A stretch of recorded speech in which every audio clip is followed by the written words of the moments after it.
Okay, and now let me introduce you to our two, I should say three. I myself also have a book for sale here today, but I'll more so be doing the role of moderating, although I will try to maybe jump in with some of my own answers, but it may be a little bit awkward to be trying to wear two hats at once, so please let's focus on these books, and then, you know, a written branch also exists. Whether that's important or not remains to be seen. Okay, so to my left here we have Omar Musa, who is a Malaysian-Australian author and poet from Queanbeyan, Australia. He's released 3 poetry books, 4 hip-hop records, written an acclaimed one-man play, and received a standing ovation at TEDx Sydney at the Sydney Opera House. Meanwhile, I cannot even get into the Sydney Opera House without being questioned. So, his debut novel, Here Come the Dogs, was longlisted for the International Dublin Literary Award and the Miles Franklin Award. He was named one of the Sydney Morning Herald's Young Novelists of the Year in 2015. Omar's most recent work is Killanova, a collection of poetry and woodcuts that burns blindingly bright. And then to my left, we have Emily Brugman, who grew up in Browley, God, I'm so sorry. I was almost saying it like creme brulee. Emily Brugman grew up in Browley on the far south coast of New South Wales, on the lands of the Yuin people. Her writing has previously appeared in literary journals, magazines, and anthologies, including Tracks, the UTS Writers Anthology, and Lines to the Horizon. Emily's debut novel is The Islands, a historical novel inspired by her family's experiences working the cray boats on the Abrolhos Islands. Nice, okay, Western Australia, between 1959, 1970 to 1972, in which charts the migratory route taken by many Finns to Australia in the mid-20th century. So I might kind of ask the first question that I had before we read briefly from all of our works, if that's okay. And it's just kind of a question that I hope will get us situated and start thinking about the themes of this panel a little bit, but it is kind of a basic question, which is that I'm really curious to know more about how these works were put together. It's clear that personal experience runs all the way through both of them, whether that's directly autobiographical or not. So I'm interested to know what kind of research went into this, what kinds of experience, what kinds of travels, all those kinds of things underpinned putting these two works together. And you may decide amongst yourselves who wants to go first. You go. Okay, I go. Hello, everyone. Thank you for coming to listen to us, and thank you, Eda, for stepping up to the moderator role. We'd also love to hear a little bit about you and your book. But yeah, so my book is, as Eda said, inspired by my family's migrant story on my mother's side. And I think it was one of those stories that I have been carrying maybe for a very long time. The Abrolhos Islands are a place that I had previously not been to before I started the writing of this book. This is where the story is set mostly, but it also takes place on the far south coast of New South Wales. And I think that the landscapes of our past, of our family's past, they kind of are imprinted on us in some way. And it's kind of natural, I think, to want to go back to these places that have shaped your family and the people that they became, even if that was kind of before your own lifetime. And so that was kind of the seed of this book. And then after I had decided what my project would be, I did go back to that place, and I travelled there with my mum. And that was back in, I think, 2017. And I wrote 5 short stories, which eventually, they still exist in this book, actually. They were kind of interlinked short stories. And I wrote the sort of first chapter and the last chapter, and then throughout the next 6 years, I kind of filled in the missing parts. This book came together in quite a strange sort of elemental way early last year. I realised that I wanted to collect all the poems and the woodcut prints that I'd been making over the last few years together into a collection. And I remember a conversation I'd had with my publisher over drinks many years ago when I'd first started making the woodcut prints, and she'd said, I'd love to publish a book of these. And I said, well, look, I don't really know what I'm doing. I only just started, so let's put that on ice. And then, you know, I've been banging my head against the wall trying to do a follow-up novel to my first one for about 7 years now. And I've done, all these side shoots have come off the main path, you know, and I've followed those, and I've completed, you know, a play, an album, 2 books of poetry now, but not the novel. But sometimes you have to follow these impulses. And so, yeah, a few years ago I was back in Borneo, having a bit of a dark night of the soul, travelling upriver on the Indonesian side, not the Malaysian side where my dad comes from. And I kind of realised that I needed a new way with which to express myself, because I'd come to hate performing and writing, which was supposed to be my life's passion, you know. And then it was a very confronting thing because I'd tied it in so closely to who I was. And then, yeah, a few weeks later, I was back on the Malaysian side. I was at this place called the Tamparuli Living Arts Centre, which is one of the only dedicated arts residencies in the whole island of Borneo. And it's where a whole lot of punk rockers hang out, you know. And the punk rockers and environmental activists, they use woodcut prints to make enormous posters that are usually protesting government corruption or the logging industry that has destroyed the landscape of Borneo. And so I saw that there was this local guy called Arik Lost Control, a local punk rocker who's from where my dad's from, Sandakan. And I don't know, I was so nervous. Like, I just saw him running this workshop and I was like, hey bro, do you reckon I can give this a go? I'll probably be really shit at this. And he was like, yeah brother, sit down, you know. And so he taught me how to use the different gouges to cut the wood and then to roll it with ink, print it onto paper or cloth with our feet, you know, by stamping on it, dancing on it as well. And that's a very Southeast Asian way of doing it. And I just became obsessed with this new form of making woodcut prints. So I wasn't trained formally, you know, but it became this thing that just took over my life, and it suddenly opened up this wellspring of creativity within me and brought the love and the joy and the playfulness back to my writing and performing through the visual arts, which I never expected to be working in. So yeah, this book is a collection of writing and visual art. Yeah. Well, that's so interesting to kind of hear about your personal journey towards getting to... By the way, it must be so hard for you to be able to make art in music and then writing and then visual arts as well. That must be such a struggle to be that talented. But... It's a real burden. Yeah, right. Heavy weighs the crown, or whatever the phrase is. But it's so interesting to hear about that journey, because it sounds almost like you're kind of saying that you were struggling with these kind of, you know, the ways in which... And I've seen you perform, and you talk about your path to coming towards a really collaborationist kind of art form that is extremely anti-individual. And you were saying the other day that people don't sign the woodcuts with their own individual names, but rather the names of art collectives that they're a part of. And it kind of makes me think that maybe that could be why it gave you some kind of relief and freedom from the burden of kind of being the you, and you stepped into a different artistic space. But that is just an armchair psychoanalysis. I'd love to hear. Shall we jump to reading excerpts from our works? Maybe we can either intersperse them through the panel, or we can just blast through them. Well, Eda, why don't you just tell us a little bit about how you came to write your book? Oh yeah, yes. Hello.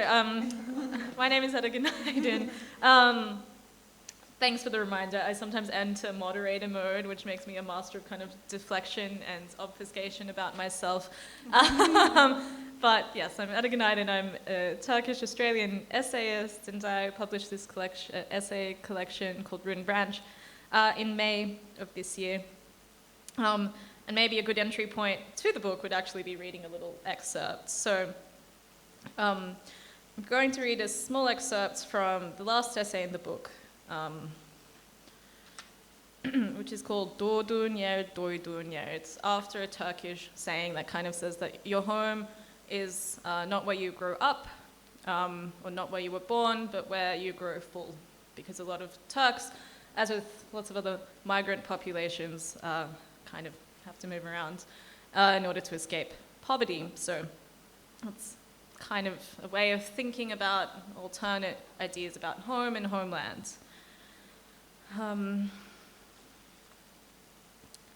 So, because I was not expecting necessarily to be participating, there we are. Okay. Turkish-Australian scholar Orhan Karagöz writes that even the second-generation educated Turkish people believe that it is an obligation to regularly visit Turkey in order to preserve one's Turkishness. There are no explicit sanctions for those who do not regularly visit Turkey, though they may become the subject of gossip and may be presented as selfish, materialistic, compromising their Turkishness and becoming an Aussie. The perception of Turkey as a place to charge one's Turkishness is linked to the concept of the motherland. Many perceive Turkey as a fantasy land compared to life in Australia, a place where Turks can feel more alive, spend money freely, and fulfill dreams. The homeland is the existential centre for Turkish Australians, which enables them to recharge their Turkishness when they return. That's the end of that quote. Motherland is a repository of authenticity. Motherland is a fictive home. Motherland is a site on which to pin longing. One of the terms for unattainable longing is saudade. Much is made of this word, saudade, in literary circles because it is deemed untranslatable, and we fetishize the untranslatable, the notion that there might be something so foreign to us that we could never hope to grasp it. Inside this drive to capture the uncapturable lies poetry, I suppose. Attempts to distill the affect, the feeling of saudade, spawn verse, books, music. Nostalgia or homesickness is to feel a longing deeply, to code it as pleasant because it vivifies a sense of connectedness to a place or a time or a person thought lost. What saudade captures is that you can't ever recreate it, this lost thing. It is indeed forever gone. More importantly, I think, the thing about attempting to capture the uncapturable, whether that be the meaning of a foreign word or a lost time, person, or place, is that if we had it, we could not continue to want it. I've grown to believe that beyond the yearning and the longing for homeland lies no further gratification, that they are their own reward. Consummation of desire is possibly always disappointing. The place you grew up is not as you remember it. You're reminded why you hated your friends enough to leave. Your ex still chews with his mouth open, and so on. It is sad, maybe not in this exact same way, but close to how we get bummed after we orgasm, how the climax rarely feels as good as its anticipation. Of late, I've decided that I'm chasing the feeling gurbet, circling it in an attempt to distill its untranslatable essence. In Turkish, there is the phrase gurbet çekmek. Çekmek is a verb that means both to pull or tow or drag, but also to suffer. You might say you check pain, or that you are suffering from gurbet, that is, distance from one's home. Gurbet çekmek is to suffer from being in diaspora, which means to suffer from longing for one's home, as well as to suffer the difficulties of being a foreigner. I curate a Spotify playlist entitled Gurbet because there's a cornucopia of Turkish songs on the subject, referring both to distance from one's love and one's homeland. The two most significant of these to me are Üç Hüller's Yara and Özdemir Erdoğan's Gurbet, both released, I think, not coincidentally, in the early 1970s, which is part of a big wave of Turkish migration. And both songs naming in their lyrics Gurbet as a wound, an originary wound. I listen to these songs and they egg on my Turkey lust, and I think that I don't know how to long for a home without romanticizing that home. Okay, that is the excerpt I've picked out. I'd be honoured if you would. Thank you. Yeah, who should we jump to? I can do it, yeah. So this is a poem called I Am a Homeland. I'm just going to play off that. Nice. Okay. And so the word for homeland in Malay is Tanah Air. Tanah means earth, Air means water. And because it's an archipelago of thousands of islands, that interplay between people of the land, of the interior, people of the coastline, seafaring people has been, long history of trade, cross-pollination, but also conflict as well. So if you feel like it, when I say inhale, it'd be nice if you all inhaled, like a meditation. When I say exhale, exhale, only if you feel it. Inhale, exhale. Inhale, exhale. Aku Tanah Air. I am a homeland. weighted to the ocean floor by a moral conundrum. On the waking edge between forested life and limitless sleep, sand is scalloped like an ear. It hears, listens, fizzes, rustles. Hold breath like confession, sayang, now let it go in rhythm. Inhale, I am singular. Exhale, I appear in many places. South, southwest, the pirate winds go through my slatted bones, bind me in smoke. Romanticism fattens and bloats around the liver. Realpolitik and electroshock to the heart. Coins sink upwards out of my pores and stories are engraved with my blood. There are durian husks and potato skins on these shores. Inhale, I am yearning. Exhale, I am inconsequence. I hear them call me an illegitimate kingdom. Fake Muslim, snake oil trade port, banana republic, middle class mirage, an empty plot where the rivers commingle, orchids and torch ginger, my garlands have started to rot. The plastic fish mounted on the wall is singing its last poorly penned jingle. Inhale, I am fraud. Exhale, I am truth. North, northeast, I am a land of disorder. My existence, resistance to admin and trade companies, cannons and capital. Colonizers fuck me with mechanical dicks to extract my hidden glint. Drill down into my flesh and there lie the oil wells that will set the forest aflame. Inhale, I am anger. Exhale, I am acceptance. At times I am glacial peak and polar ice cap, but hard shards, sharp from chiselling, melt and become the rising tide. The eagle's swoop swells to tempest, typhoon, cyclonic midnight marauder. There never has been, never will be a force of nature like me. Omar Musa, the monsoonal flow state over the loose leaf, the Bruce Lee when he says, be like water. Inhale, I am cliche. Exhale, I am ambiguity. Impossible to bear it seems these days, but the words tana and air are combined in me, land people, sea people, once warring factions, but now two parts combined into a necessary whole. But remember, the tide reverses often, and I am no one. Hold up. I am no one thing. Inhale. Exhale. Thank you.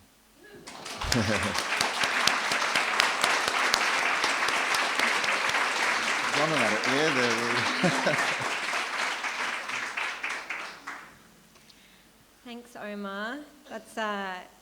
It's nice to be calmed by meditation just before I have to do a reading. There we go.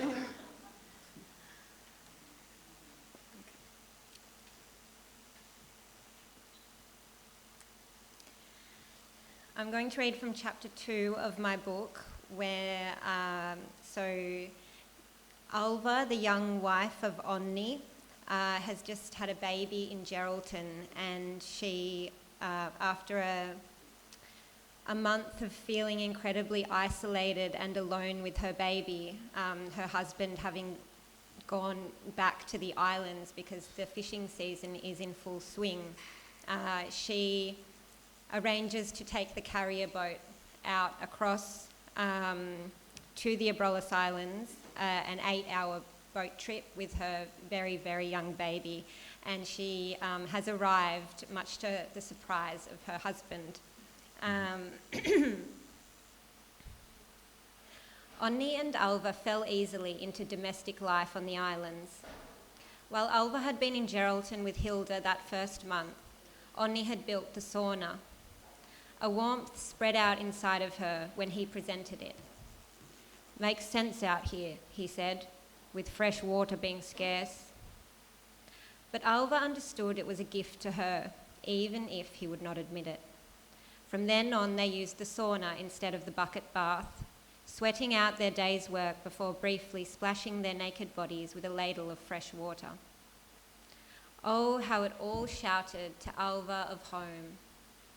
The hot, dry air roaring up her nostrils whenever she took a breath, the sweat gathering on her hairline and slippery on her thighs, and the dark, relaxing quiet. Afterwards, she would wash little baby Hilda in the bucket of water, adding a splash of hot from the stove, and then she would do the clothes. When Onni went out fishing, Alva cooked, watched over Hilda and decorated the tin hut. She'd collected a discarded float, a sun-bleached, porous old thing, and fed fishermen's rope through the centre, knotting 2 lures and a gnarled fish hook to the end. When she was finished, she hung it from the rafters. Yes, the hut was slowly finding its character. Each day, Alva would walk the rocky perimeter of Little Rat, with Hilda wrapped tight and slung across her chest. She scanned the ground, looking for small treasures, a knob of dried coral to sit on the windowsill, a roe abalone shell in which to place the soap.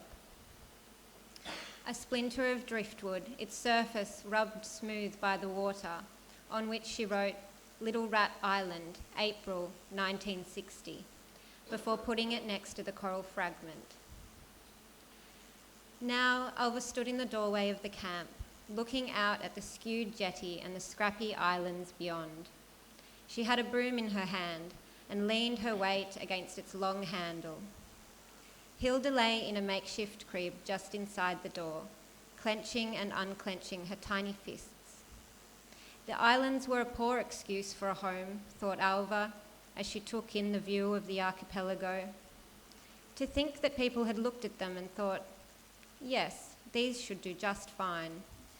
She looked about and shook her head in wonder, her watery blue eyes giving away her overwhelming delight for how glad she was to be here.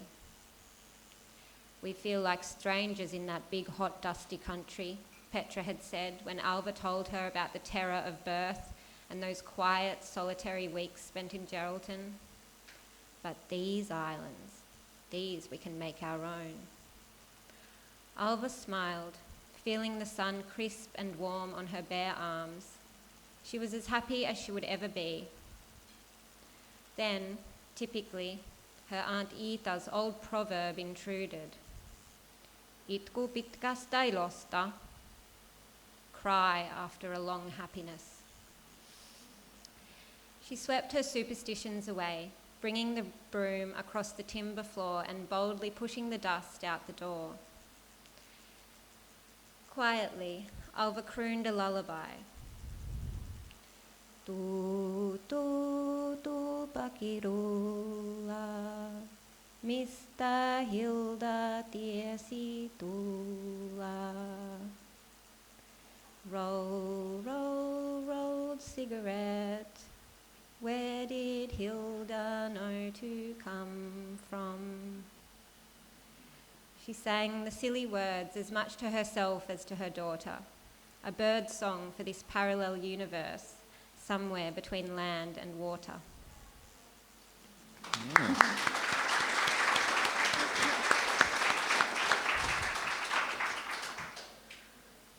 Thanks for that. You both have outperformed me in the best way. Beautiful singing voice, and of course, it's always a pleasure to hear you perform. I'm just trying to decide where we should start. I think in light of the readings that you've just given us, I think it would be maybe interesting to talk about the tension in all of these works between kind of home and homelands, and how those things are distinct, and how we find homes in the absence of homelands. I think that your works kind of are opposites in one way, which is that, Emily, your book is kind of features a series of departures, a departure from Finland to the islands, and then a final departure towards further east, when the characters migrate once again towards the end of the book. Meanwhile, Omar, there's this quote that I really like, where your book is kind of almost about a return, if we could call it that, where you kind of say, that you're on a reverse heart of darkness. Instead of a foolhardy European traveling into the center, I'm journeying to the interior of me. And you call yourself a wayfarer in the homeland, which I really like. So all of that is to say, I guess I'm wondering how you have tried to make this tension, if you see it as being one, a productive one, you know, are we in these books, are you trying to think about how these, I say characters, but of course, you know, this is kind of an autobiographical work, and I'm sure it is in many ways for you as well, and you're welcome to speak to that. But yeah, do you consider that to be a productive tension? What is a homeland, and is that a resonant concept for you and the work? So it seems like your characters long for it in some ways, Emily, but also not, because these departures were necessary. And you talk about how Alba actually really does kind of feel at home on the islands in its own way, maybe because of the connection to the sea, or yeah.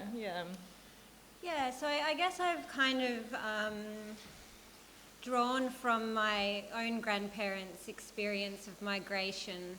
And so I think, and I don't know if it's like this for everybody, but I think for a lot of migrants, after the moment you leave, you're kind of always looking for home again. And I think that you do find it in moments, but, you know, forever there'll be something lost. And for my family, they came from Finland to Western Australia, and then it doesn't actually happen in my book, but the true family, after maybe 15 years, did return to Finland. And they stayed in Finland then for about 5 years before then returning to Australia, but this time moving to the east side, to Canberra. And, you know, I think that, and it's like you talk about in your essay, you know, the place that was your home changes. And so when you do go back looking for it, it's in fact no longer there. So, yeah, I guess I'm trying to explore that experience a little bit. But in my book, you know, the characters, like my family, they I suppose, there's a great love for the ocean. And this is part of what Australia gives them that they didn't have in Finland. And so,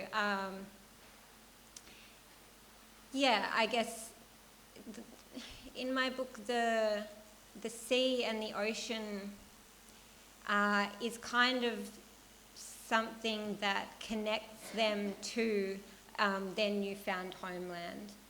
And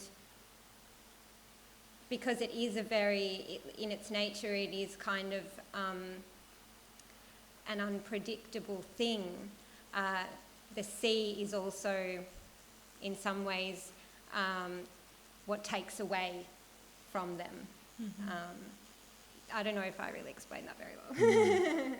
I mean, I spend a lot of time trying to think about this. Like when I think about Malaysians of my father's generation, there's this particular type of person that I seem to have met again and again, who in the post-independence era had these really high hopes for Malaysia as a post-colonial nation, and then have seen it fall apart into corruption and the disillusionment of these people who are sort of well, they seem to me like lost people.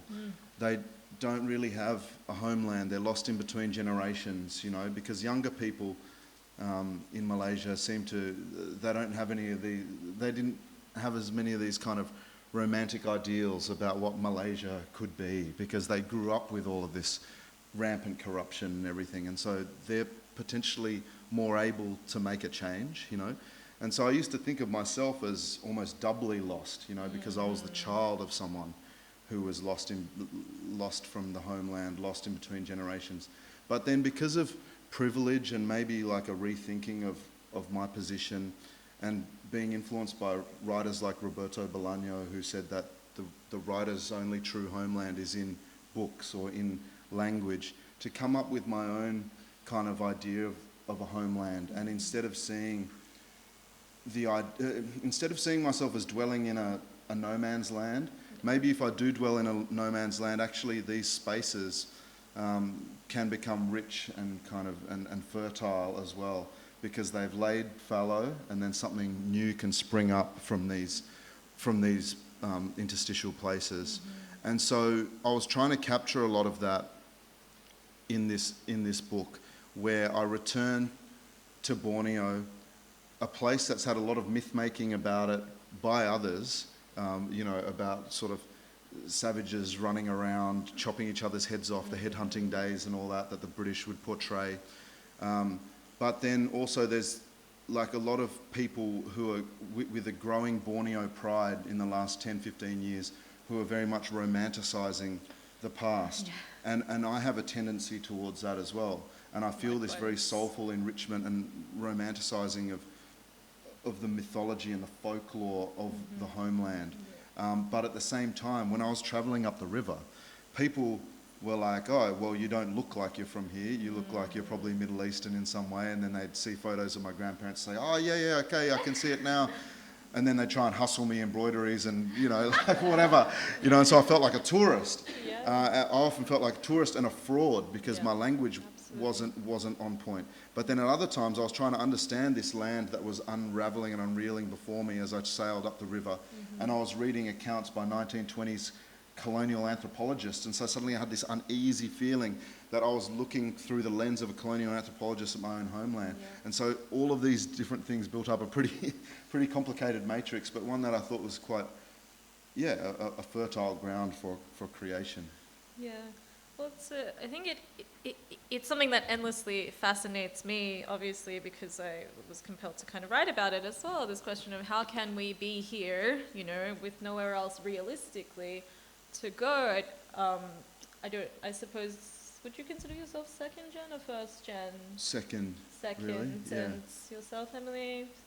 Third, Yes, maybe? second generation. Oh, second. Okay, yeah. So That's right, when your grandparents have come?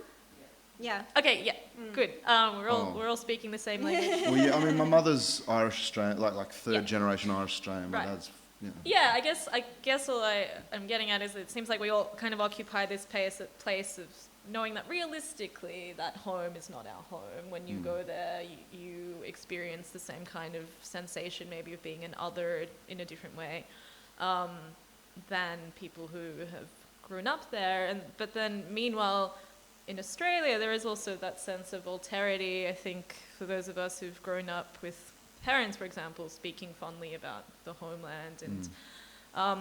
And you're so right, Emily, I think that creates a feeling of profound loss and grief in a continual attempt to negotiate being in no man's land.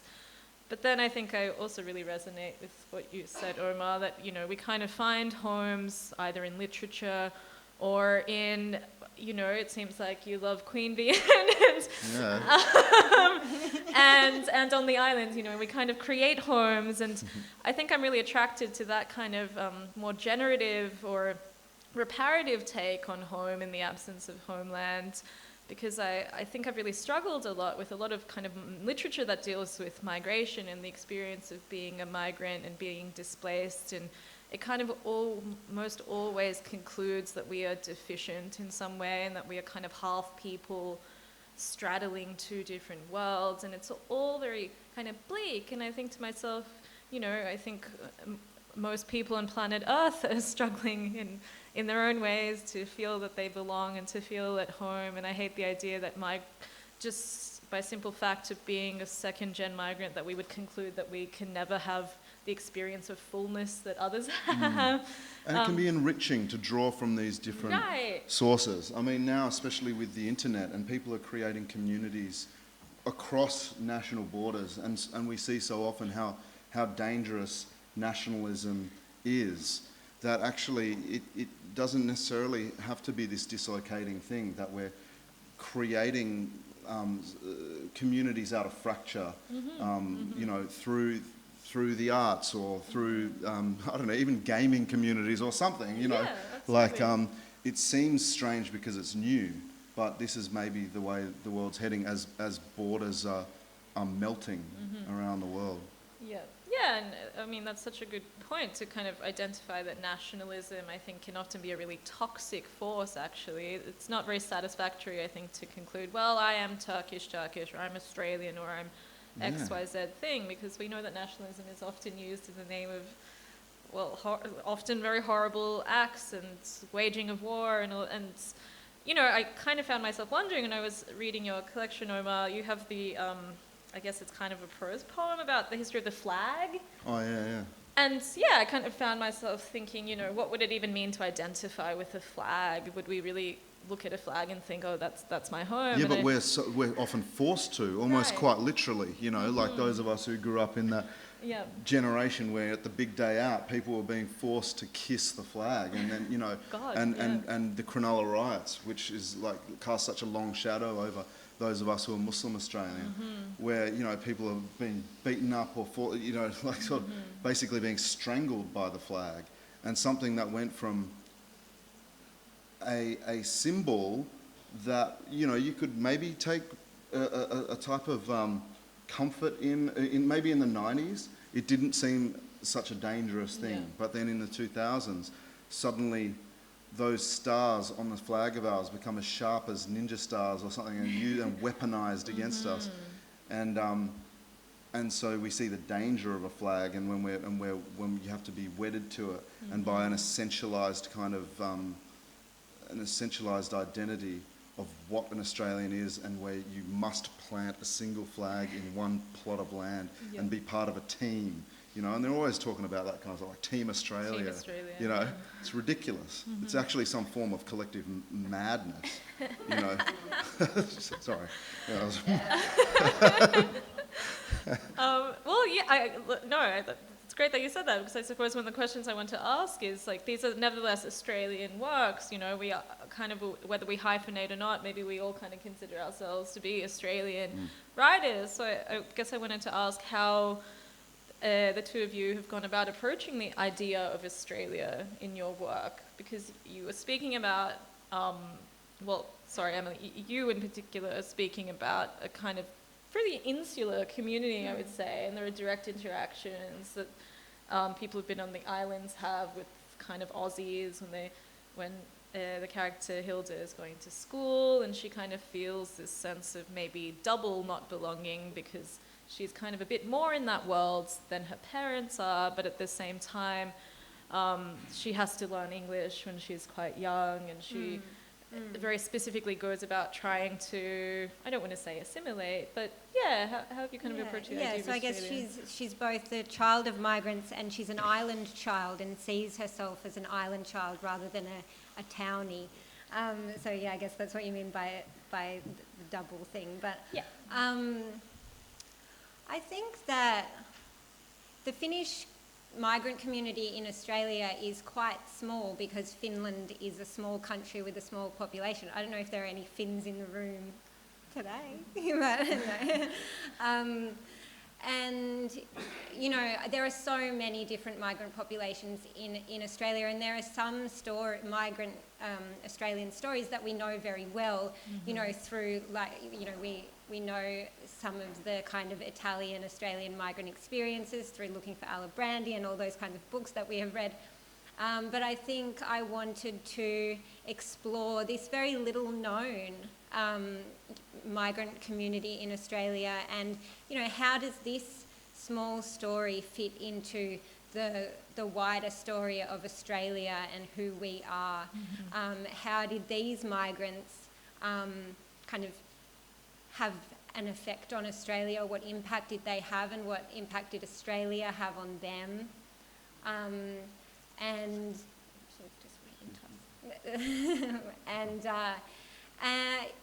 So I definitely see this as an Australian story, one of, you know, the myriad of Australian migrant stories that are yet out there to be written.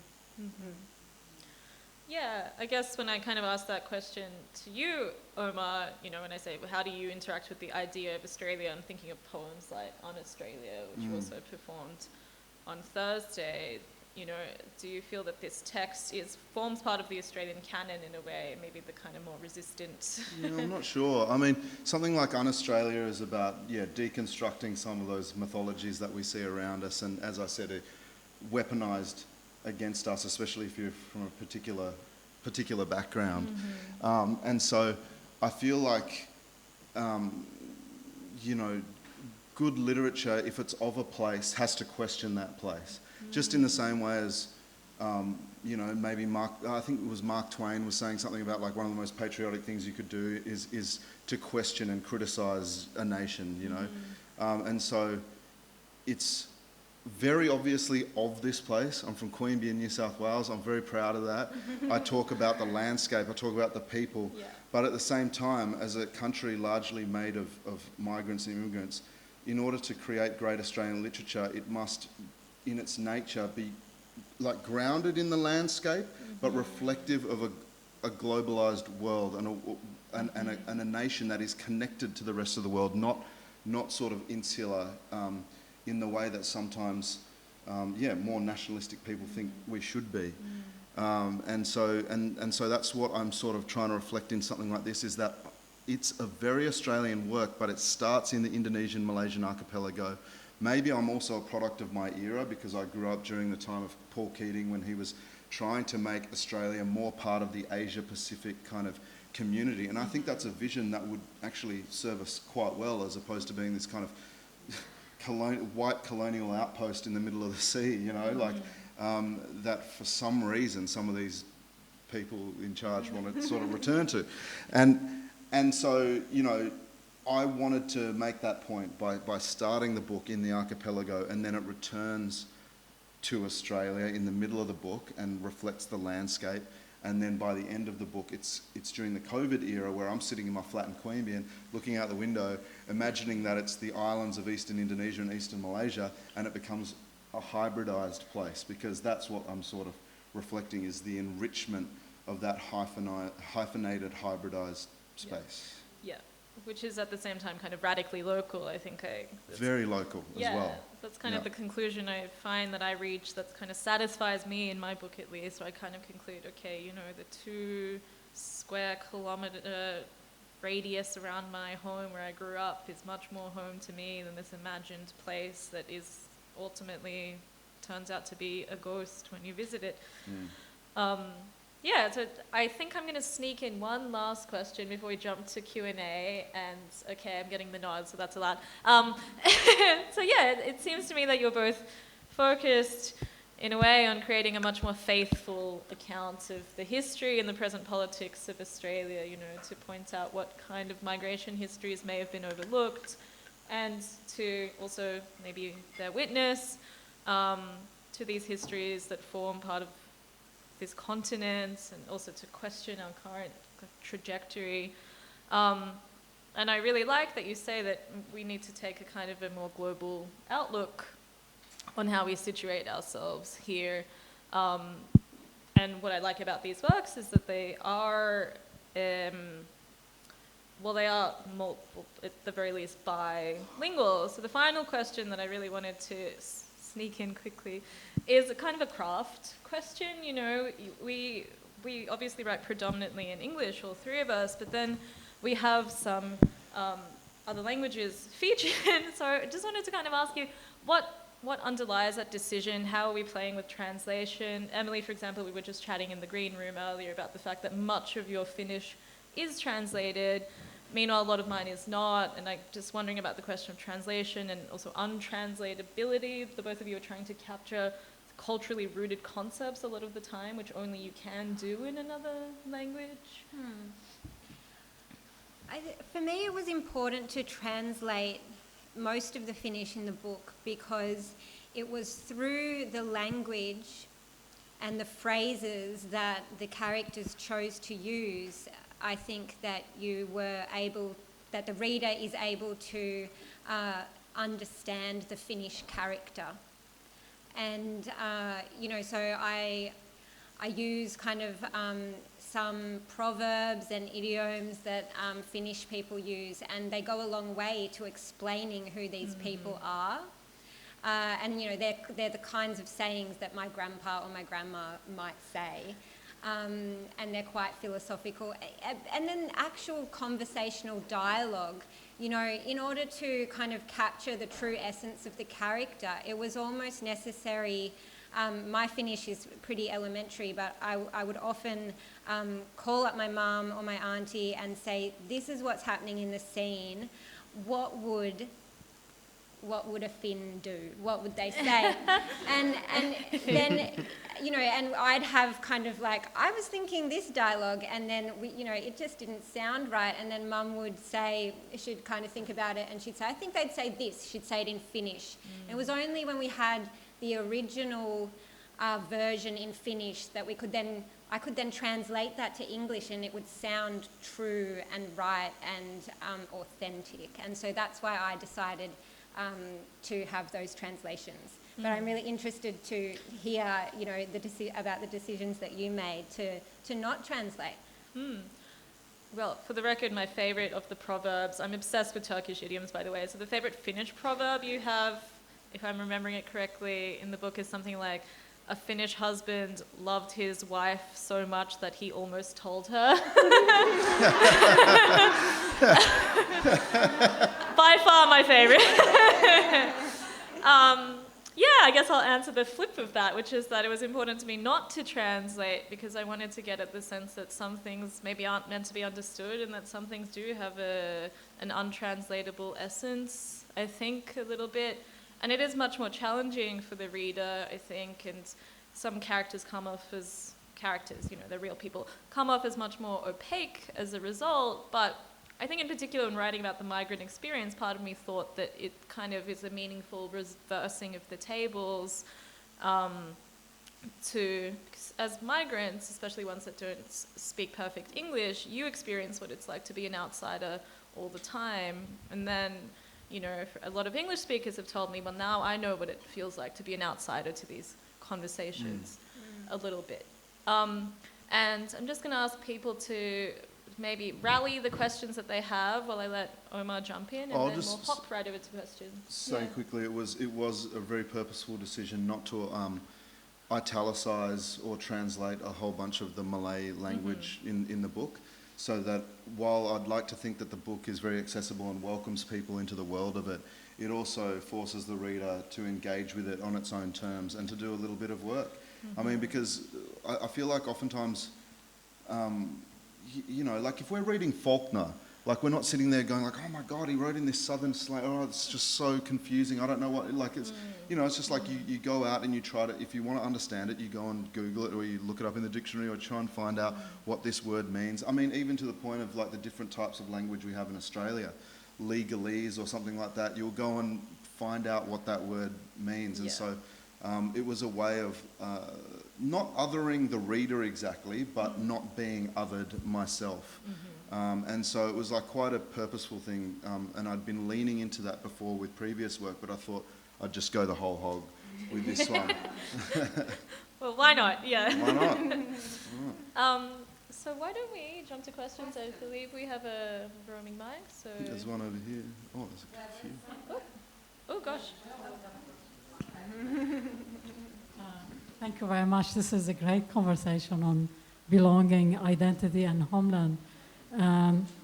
Maybe this is a question for all of you, but it starts from what you said, Omar, on cliché and ambiguity.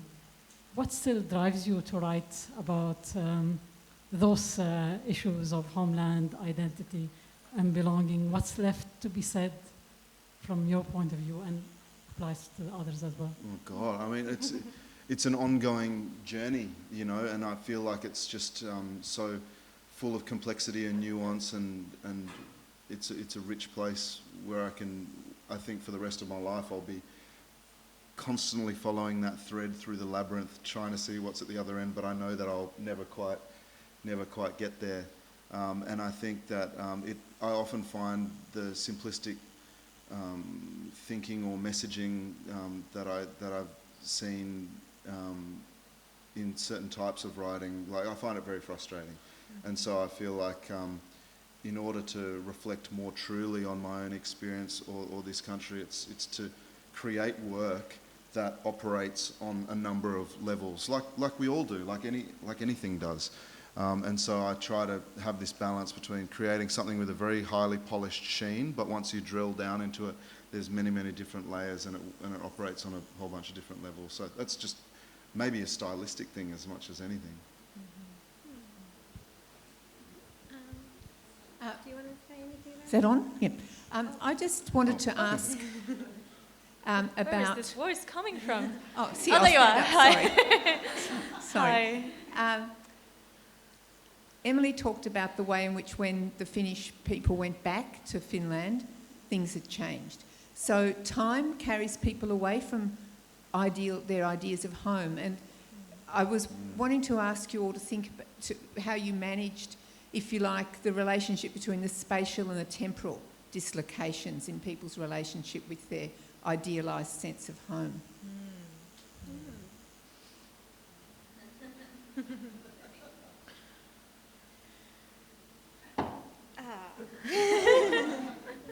That is, it's not just about, like, we all get moved by time away from particularly childhood notions of what home was. Yeah. And so there'd been very much here a notion that home is a place, in some other country, but home is also, you're also moved away from it, not just spatially but temporally. That's what I'm sort of asking about, and how, whether or not you think about that, or if you do, how you do. That's what I mean, I think they're so intertwined that it's difficult sometimes to pull the two apart. But yeah, I think I've explored this both, when I think about the family going back to Finland and finding it changed, in a societal sense, more so than in any kind of physical way. And, as well as like when I went to the islands to research the book, and my mum came with me, and she hadn't been back there since she was 9 years old. And in some ways the islands hadn't changed very much at all. But, she had been a child there, and she had been it had been these years of kind of absolute freedom to roam about these wild islands and kind of do whatever you want. And, the years had passed, and we weren't island people anymore. She was at one stage. I had never been. I might have been if they stayed, but we weren't. And so there's always this feeling of being an outsider, not only to that place but to that time. It is gone. So I don't know if that answers your question or not, or if anyone else Can I has quickly, anything to say. are the fishing communities still there? Yes, they are. Okay, in the same numbers? Or? No, the industry has changed a lot. And so it had like a heyday where there would have been, 25 families fishing off the island of Little Rat, and all of them using their shacks during the fishing season, so for 4 or 5 months at a time, and bringing their family over. And then, fishing has changed, and it's kind of no longer so much like a family operation. And what you find is that big companies lease the cray pot numbers from the little guy, and then they don't need the shacks. And so when you go there now, there at Little Rat, there's 2 or 3 families fishing off that island, and then there are just empty shacks. Yeah, well, that's kind of what, I'm so sorry to do this and take away from a question, but I do want to kind of point this out in the 2 books. I think that one of the biggest forces of time that, time, as you said, sweeps away home, but coming with time is not just modernization, but also kind of processes of capitalism. These corporations have kind of disrupted ways of living, and it's the same in your book as well. I think that you kind of talk about traditional ways of doing things that have been lost. Yeah, and there's a deep element of tragedy to that. There's a few prints in the book where I sort of muse on my grandparents' experiences in the jungle in Borneo, and for instance, my grandparents used to go into the jungle to capture songbirds that they would then teach to sing the alphabet out loud. But then, it's such a beautiful story from when they were young and in love. But then it's like, firstly, that grandfather, he's not alive anymore. That's one thing. That's time. but the songbirds don't exist either, and the forest itself does not exist either. And so it's incredibly tragic, like some of these things where our memories, the places that our memories describe, but also where our memories are buried, no longer exist. But then on my sort of better, more optimistic days, which are more regular now than they used to be, I do think about, you know, the possibility for regeneration, and I find glimpses of hope in, you know, organisations that are working, say, rebuilding the reef or the forest, so that maybe there becomes a home in the future for those animals and those people and those stories again. Yeah, I hope. Another question. We've got time for one more. Yes? Omar, I was just wondering how, with the colonial structures and the colonial narrative in regards to Malaysia, how connected do you feel to the, you know, our colonial narrative here, and at your connection, maybe grounding some of those ideas of home with the mob, our indigenous. How connected do I feel to it? To our indigenous, our indigenous story here. Oh, I mean, I'm very careful not to overstep any boundaries. I would like to. Yeah, I mean, I see a lot of parallels. The destruction of homelands by colonial forces, the destruction of language, purposefully. You know, well, it wasn't just the British, but then the Malaysian government from the mainland afterwards, banning indigenous languages in schools and on the radio, was basically some form of cultural genocide. Of course, I can't help but see the parallels with this country that I grew up in as well. But it is a different context, and there are different layers, because there's that sort of, I guess Borneo has been used and manipulated by mainland Malaysia, and so it's got its own cultural and historical specifics. But in the broader context, yeah, of course I see that. And here, you know, that culture of resilience and resistance that I so admire in Indigenous people, you know, it inspires me. But of course, you know, there's only so far I can go. Like I'm not Indigenous Australian, but I'd like to think and hope that I can be a good ally and support, where I can. And I think that's kind of part of the difficulty of writing as migrants. You know, we kind of talk about the fact that we are displaced, but we are also displacers. You know, we are part of the violent resettlement of this continent, and I think that's why I think I personally, at least, I don't like to place too much of a premium on my own displacement, because it kind of places primacy on my own kind of victimhood, and forgets maybe sometimes that, you know, in being here, whether we chose to be or not, you know, we are still part of ongoing colonial processes, and maybe the only solution to that is to find a way to be really locally embedded in addressing the politics of our communities, and find a way to be here by, you know, giving to Indigenous causes, and doing our best to, as you said, be allies. Please stay behind for book signing for all our authors. So I'd like to thank Emily and Omar and Eda, and I'd like you to thank them too. And thank you. Thank you, Eda. Thanks, Eda.